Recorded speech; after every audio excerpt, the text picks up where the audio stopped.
Pwede ba ako magtanong? Oo naman, ikaw pa ba? Di ba, 1 year na ako nanliligaw. Ay, nanliliko ka pala. Hala, akala ko generous ka lang talaga. Di ba nagpaalam ako sa'yo last year?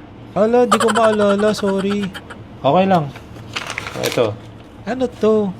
mga resibo ng pinabili mo sa akin, tsaka mga naregalo ko sa'yo. Pakibayaran na lang. Uy, joke lang. Siyempre, alam ko nanliligaw ka, kaya tayo na. Sinasagot na kita. Talaga? Oo, ito. Ano to? Love letter? Hindi, yung mga resibo ng kinainan natin. Di ba lagi tayong KKB nun? I-reimburse ko na lahat sa'yo. Total, sinagot na kita. Tapos next week pala, mag-ready ka na ha kasi makikipaghiwalay na ako sa'yo. Kailan first kiss? Dali, ikaw naman. Yung mga ayaw mo sa akin, sabihin mo. Ano ka ba? Wala. Tanggap ko lahat Huwag sa'yo. ka ng KJ, katuwaan lang. Tsaka di naman ako ma-offend. Okay. Pwede ba yung oo mo? Oo talaga. Wag oo. Ang cute kaya ng oo. Hindi.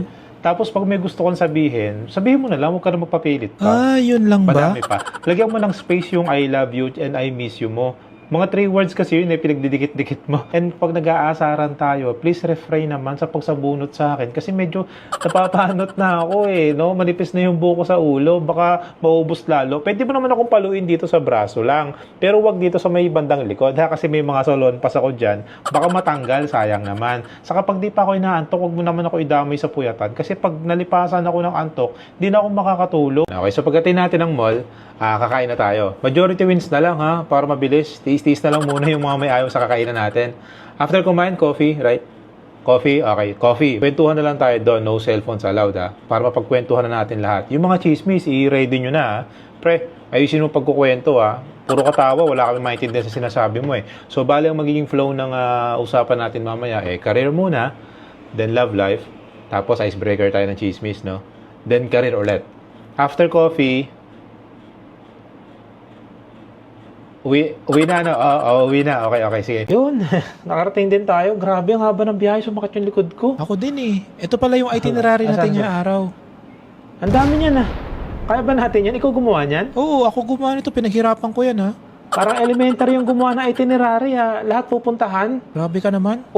Pati SM, pupuntahan natin. May SM naman sa atin. O di alisin na natin yan. Ito, wag na to. Park lang yan, Lahat na lang inalis mo. Alisin mo na yan.